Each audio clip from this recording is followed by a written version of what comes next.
In this video, I'll be revealing the 8 assets that wealthy retirees avoid while poor retirees consistently tend to buy, and why this difference determines their different financial outcomes.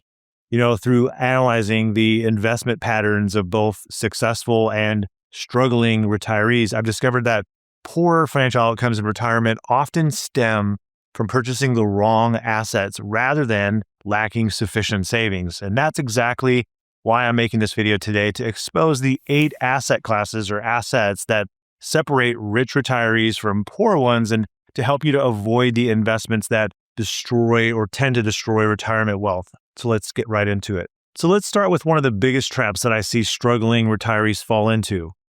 You're not going to like this, but timeshares. So on the surface, they look smart, like a guaranteed way of having vacations, but many retirees, they buy into the idea that a timeshare is an investment in a lifelong family set of memories that you're going to create, something that commits you to a vacation every year. And it feels like it kind of keeps your travel costs under control. But here's the reality.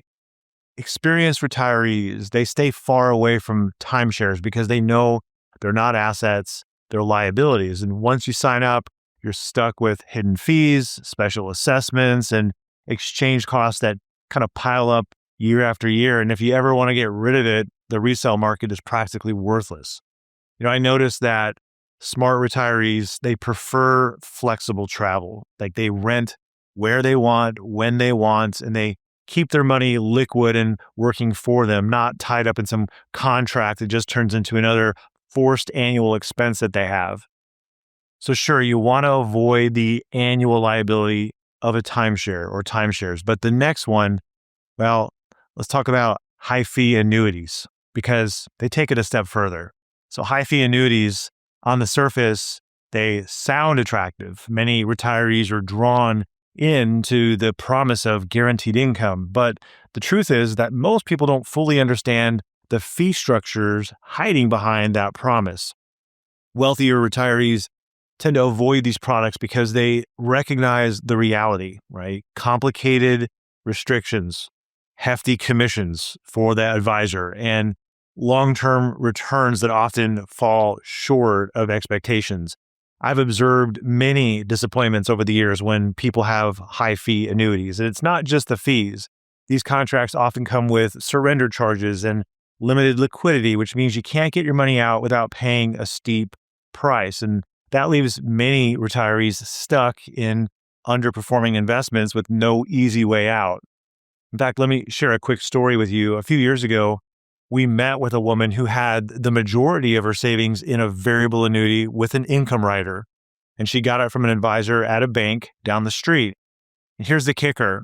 Her pension and her Social Security already covered her needs, and her real goal was to leave a legacy for her son. So this annuity was the exact opposite of what she needed, but she was locked into it.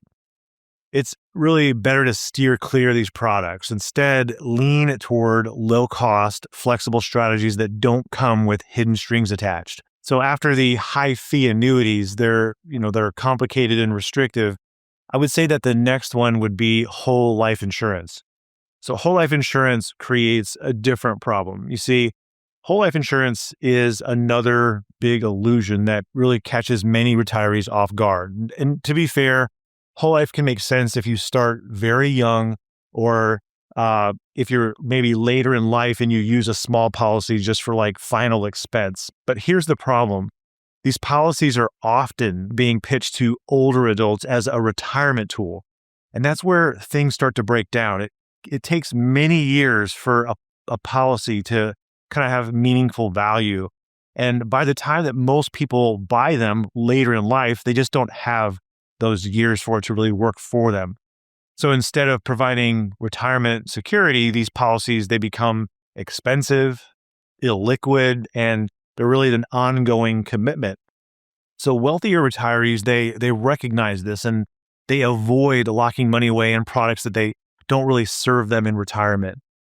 Now, once their estate planning needs are already covered, whole life policies usually turn into just a costly burden that drains their cash flow. And That's why experienced retirees, they keep their insurance separate from their investment strategies so that each does the job that it was designed to do without creating those unnecessary costs. So whole life insurance can waste money, but the next one is going to upset some of you, and we're going to talk about rental properties. Owning rental properties is another trap that looks great on the surface, but often it turns into a nightmare in practice.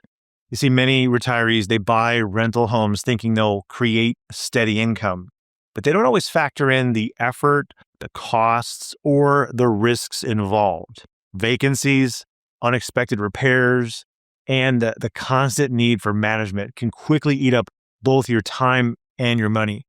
Wealthier retirees, they take a different approach. They only invest in real estate if the numbers make sense. And when they do, they often outsource the management so it runs more like a business, not like a second job. Unfortunately, many struggling retirees, they underestimate what it really takes, and they get emotionally attached to the idea of owning property without really running it through the financial lens. And that emotional decision often leaves them with more stress than income. Let me give you an example. Recently, we were talking to one of our longstanding clients.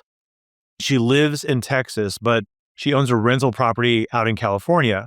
And so she's planning to retire next year. And she asked us if she should keep the property or sell it. So here's her situation. She has about $550,000 in equity in the home, and most of the property has already been depreciated, and her net rental income was about $15,000 per year. So we told her, think about it this way. If you wanted to generate $15,000 in income from investments each year, how big would your investment need to be?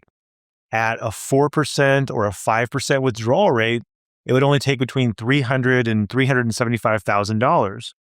So that means if she sold the property and applied her $550,000 of equity into her retirement plan, she could generate more than $15,000 a year and do it without the headaches, without managing tenants, repairs, or dealing with California real estate. And this is why experienced retirees, they view real estate as a business decision, not an emotional one. So now that you understand these asset traps, if you're wondering how to plan your dream retirement, click the link below to watch our free training where we'll show you exactly how to create the retirement lifestyle that you want. So be sure to check that out. The next one we're going to talk about are high yield bonds. High yield bonds create a different kind of risk. They tempt retirees into chasing income where maybe it's least reliable. And I see retirees getting excited about the yield through high yield bonds. And on paper, the promise looks simple: higher interest payments, more income. But what many don't realize is that they're called junk bonds. These junk bonds they're tied to companies with much higher chances of default. Here's the problem.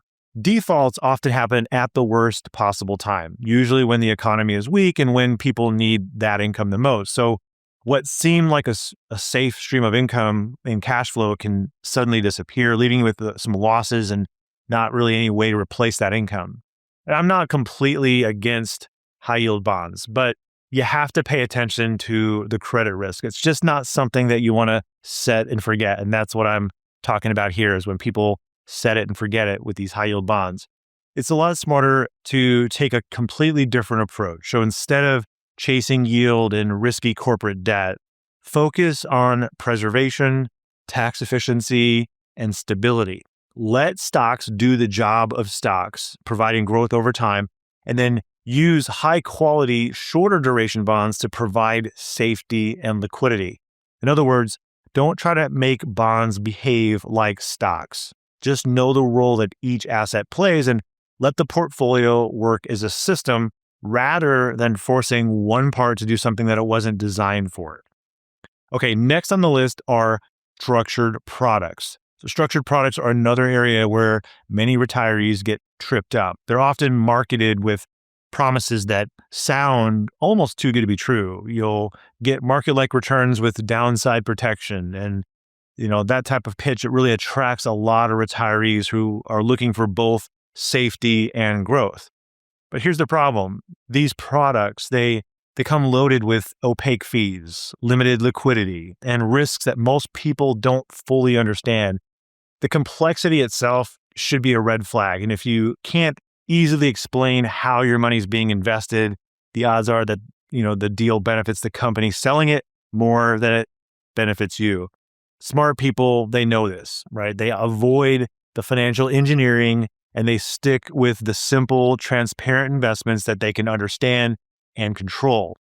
They'd rather accept the reality of some market ups and downs than getting locked into a product where the risks are, all written down in the fine print. So in other words, the simplicity of an investment is a feature, not a flaw. And wealthy retirees, they know that when it comes to protecting their money, clarity beats complexity every time. Okay, next up on my list, you may not like this one either. There are vacation homes. So you might not like hearing this, but the ongoing costs are often underestimated.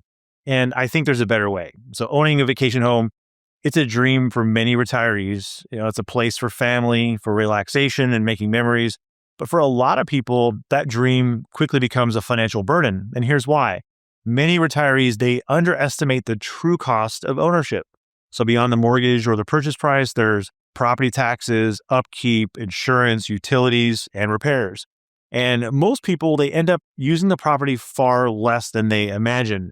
So from my point of view, in what I've seen, I see a lot of wealthier retirees taking a different approach. They recognize that it's usually more efficient to rent luxury when they want instead of carrying the ongoing cost of ownership. And I tend to agree with that. Renting gives them flexibility, it gives them freedom, and they can travel, where they want, when they want, without being tied down to a property that maybe sits empty most of the year. So the bottom line is that while the idea of a vacation home, it's appealing, for many retirees, it might not be all that it's cracked up to be. And you might disagree with that. And if you do, let me know in the comments because I'm sure many of you will. Next are actively managed funds. And these are products that quietly destroy wealth through fees and underperformance. So actively managed mutual funds are another trap that many retirees fall into. They've been around for a long time and they're not going away anytime soon. And here's how it usually happens.